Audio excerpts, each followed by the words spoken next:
Today we're talking about assessment. It's a very important aspect of our teaching. It's defined as the process of gathering and interpreting evidence to make judgments about student learning. It's the crucial link between the learning outcomes, the content and teaching, and the learning activities. It links all three together. And assessment is used by learners and their teachers to decide where the learners are at in their learning, where they need to go, and how best to get there. The purpose of assessment is to improve learning, inform teaching, help students achieve the highest standards they can, and provide meaningful reports on students' achievement. So it's about what do we want the students to learn, why does the learning matter, what do we want the students to do to produce, how well do we expect them to do it. Assessment is divided usually these days into formative and summative assessment. Formative assessment is assessment for learning. It's used at the beginning of an instructional period and during the process of instruction as teachers check for student understanding.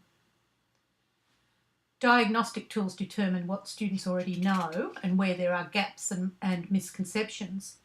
Formative assessment also includes assessment as learning, where students reflect on and monitor their own progress. Summative assessment is assessment of learning. It's used towards and at the end of the instruction period. Teachers document the culmination of students' learning achievements through tasks that invite students to demonstrate their mastery and knowledge of the course content. Today we're going to focus on formative assessment, assessment for learning, as it is most appropriate to the Stage 5 syllabuses that we're talking about at the moment. We'll study summative assessment in greater detail when we're looking at Stage 6 learning.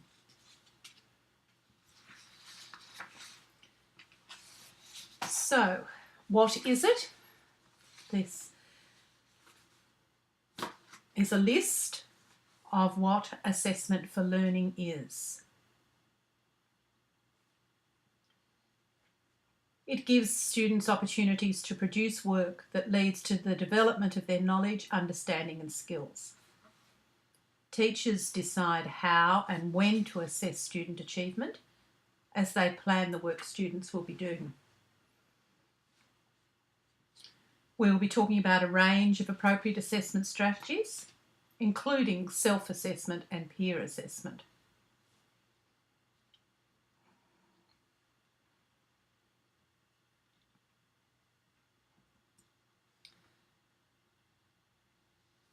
Now, this is a list of the principles that are recognised as being the principles of assessment for learning.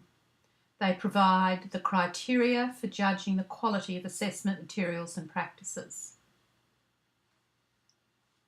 They are also listed in each of our syllabuses.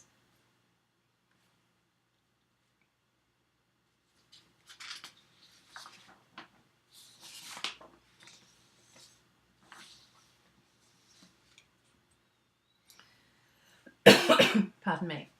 Now, when we are developing a unit of work or a teaching program, we have our outcomes selected and we also decide what we want our students to learn as a result of addressing those outcomes. And then at the same time we are incorporating assessment activities so that we can make judgments about the students' work.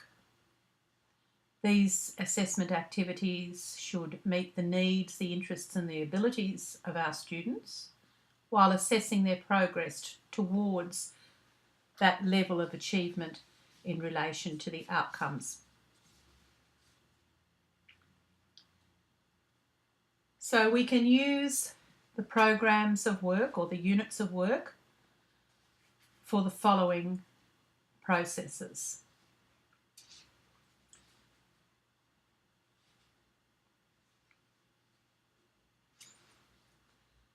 Those steps are the ones that we use when we're developing our teaching program, and they should be evident in any teaching program that you are using with your students.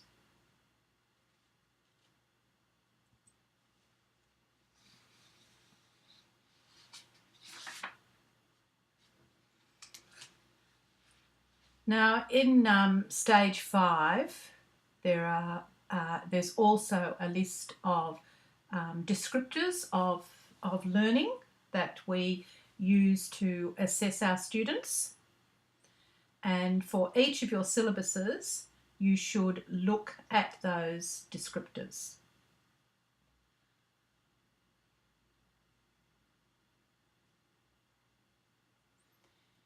They will also, apart from the outcomes, will impact on that assessment program that we will be developing. The areas of assessment in individual courses can be used by faculties when preparing their assessment schedules. These areas represent manageable groupings of outcomes and can be mapped to planned assessment activities or tasks on a grid. And we do that when we develop that scheme, that overall outline of assessment over a whole year, ensuring that we provide activities with appropriate weightings to assess the areas of not just knowledge and understanding, but also investigating and researching, communicating, interpreting data, problem solving, all the areas that we want to assess.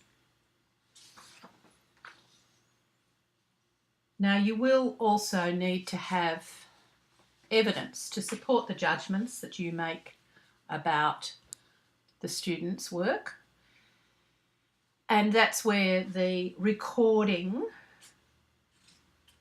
comes into being.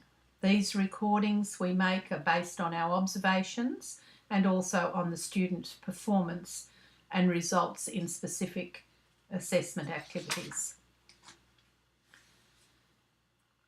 We as teachers make these judgments, but we do want to keep some form of record so that when comes time to report to our parents that we've got evidence of those judgments that we have made.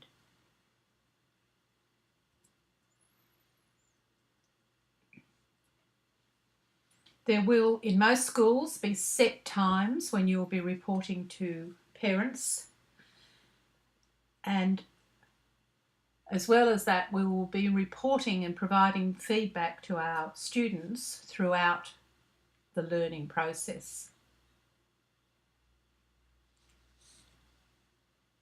There's a common language used for reporting, and you'll get help with that within your school, but by reading through the descriptors of learning for stage 5 in your particular syllabus, you'll pick up some of that language. There will be specific differences for individual schools and for systems.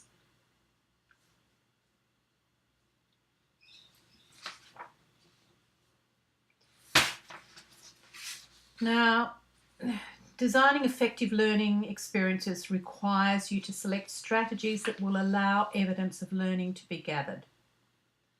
Assessment will be an integral part of any unit of work that you are teaching, and the assessment will be there to support student learning.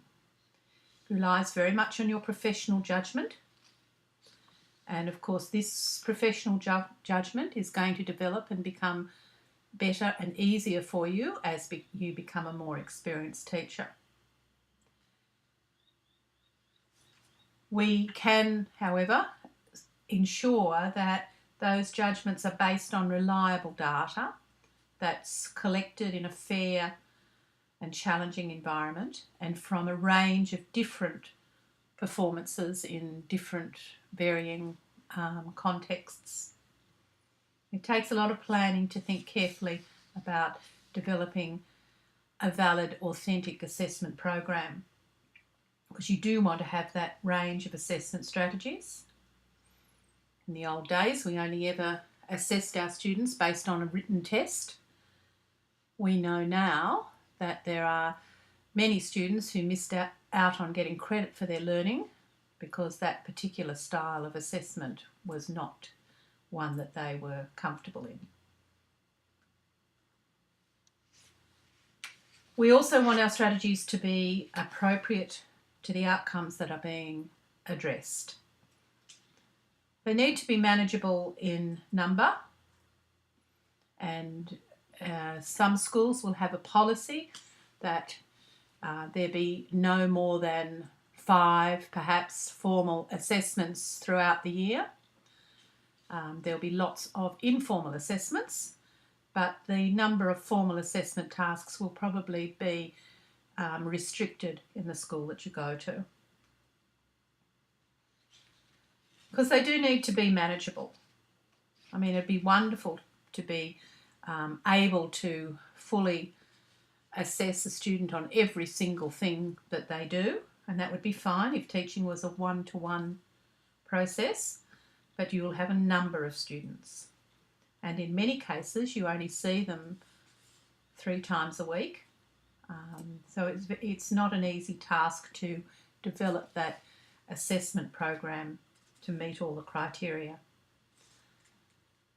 You obviously would be working with your other teachers in your department to develop that program. And all these things listed here would be things that we would be considering in planning for assessment.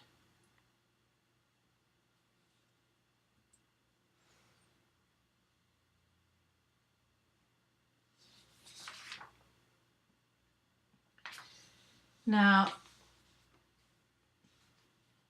these judgments that we are making at key points throughout the school year or throughout a particular unit of work will provide assessment information across a range of syllabus outcomes. One assessment activity may be addressing a number of outcomes. It may just be addressing one outcome. But if we're only going to have, in the formal context, only going to have a small number of formal assessment tasks, then we will need to make sure that they assess a number of different outcomes. So planning these assessment activities does require dedication, and these features here and considerations are some things that you will need to consider when you are planning effective assessment activities.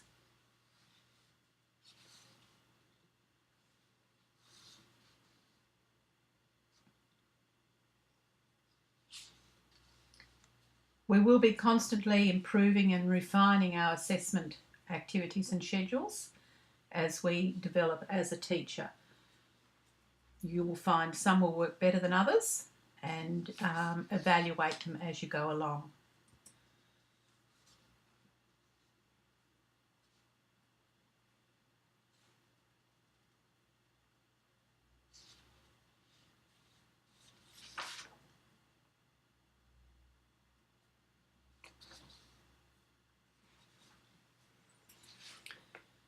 Don't forget that part of all of this is providing feedback to our students. Now, these are examples of some of the ways or some of the activities that you might use for assessment.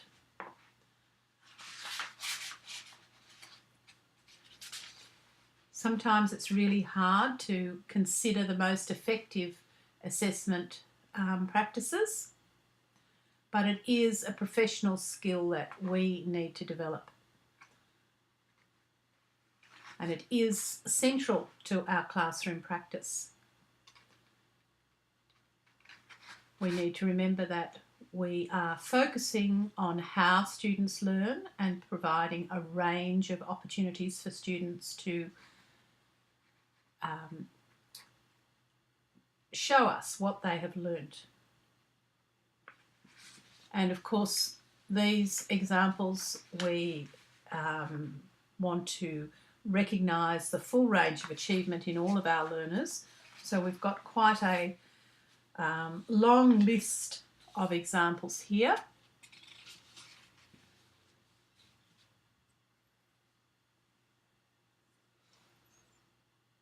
Some of them may be new to you, some may be ones that you have never thought about. The collection of student work through a portfolio is something that most of us in our teaching area are very familiar with, having worked through design folios with students. And in our subject area, they are an excellent means of assessment. Remembering that in each unit of work you might not be formally assessing every aspect of design folio. In one project you might be focusing on the management of the project. In another one you might be focusing on the development of criteria for success. In another one you might be focusing on practical skills. But that design folio does give us a wonderful record and a great way to make these judgments. The development of rubrics for evaluation and assessment is something that is another important skill for you as a teacher to develop. It's not easy. I know that I change my rubrics constantly, even now, after all the years of experience I've had in making rubrics. I do make constant changes. I will use a rubric to mark something and think, the students didn't get an opportunity to get credit for an aspect of that learning, and so I will try and make sure that the next time I include that in my rubric. I encourage you to practice using rubrics and getting feedback from the students as well as to how the rubric is working for them. Your rubric should also provide good feedback to the student. Self-evaluations can be very powerful. I think reflection is an amazing learning tool. I think if you as a student, as a university student, focus on your learning and the achievement of your goals and how you learn, you'll learn more about yourself as a learner. We want to encourage this in our students as well. That learning about learning is a process that grows with more and more experience. And if we start our students at a younger age thinking about how they learn, the depth of their learning, then hopefully as they get further into their years of schooling, they will become better learners.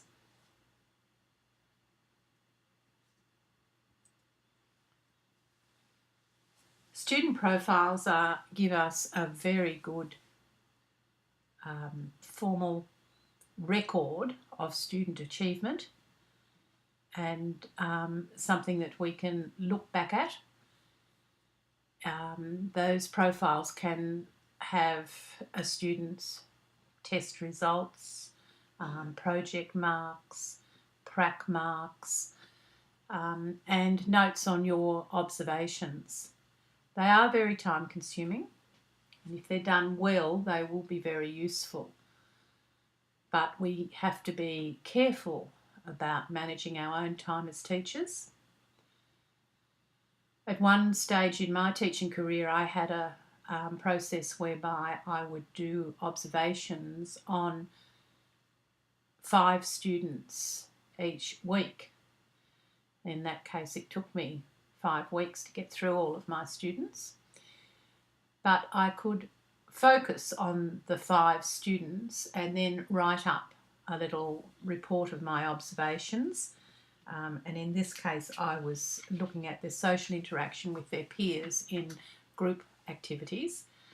And by allotting myself to specific students in a time, I was able to give more focus to that. When you go into a classroom and you've got 25 to 30 students working in group work, trying to observe the actions and the relationships of all of your students at once is very difficult. So you do need to think about all of these examples and try and employ them, but it's also a matter of managing your own time. Now, we want to provide feedback for our students. It's a very important aspect. What's the sense in assessing their learning if we don't give them some feedback? And so you need to think about ways in which you can provide that feedback to your students. You don't want to be writing an essay on each student to provide the feedback. You just don't have the time to do it. You might think about having conferences and talking to them, the different methods that suit you, that will work in your classroom. Feedback enables the students to recognise their strengths and the areas for development. And through your feedback, together with your students, you'll be able to plan the next steps in their learning. In this way, they're given opportunities to improve, as well as to further develop their knowledge, their understanding and their skills. It is considered an essential part of the student's learning to get that feedback. So as the teacher, we need to think about the best way to provide that, not just from the point of view of the student, from the point of view of your own management. It's certainly integral to the teaching and learning process, but it is something that can be quite difficult as well from the teacher point of view. Again, if we use rubrics and your rubrics are well designed, a rubric, when it's returned to the student, should give them quite a bit of feedback in a more simplistic way for you.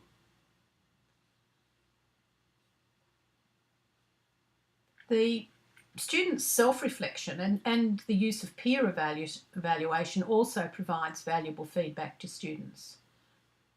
Even when your students have completed a project and all the kids are standing around looking at each other's and talking about what one student did and one other student did, that feedback can be very valuable to the students' learning. So we want to provide them with regular opportunities to reflect on their learning. Now, this is just a list of some of the things that we should be considering when we are providing that feedback. And again, a list of some of the forms of feedback that we might consider.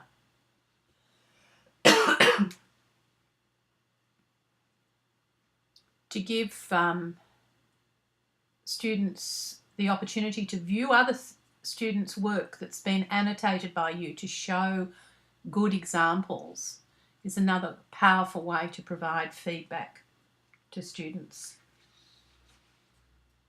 Don't forget that the value of peer evaluation and self-evaluation.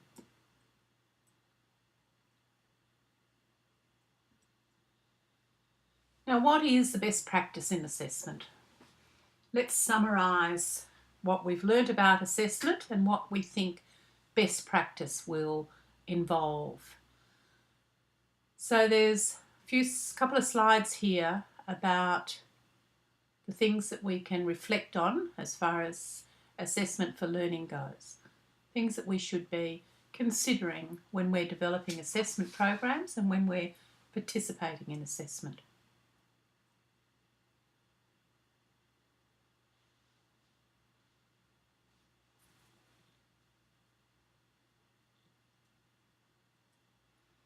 And now that I'm looking at this, I can see that one of the a return key has been hit by mistake. It should be ongoing assessment through a variety of differentiated tasks and strategies, both formal and informal, so that sufficient evidence is gathered to make sound judgments about individual students' learning.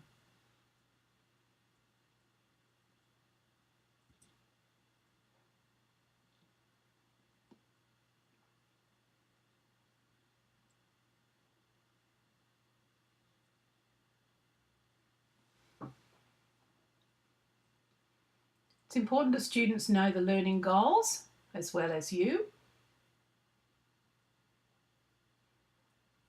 We differentiate in all of our teaching because we know that there are many different ways that students will learn. You need to ensure that assessment tasks are fair, that everybody has the opportunity to demonstrate their learning and their achievements.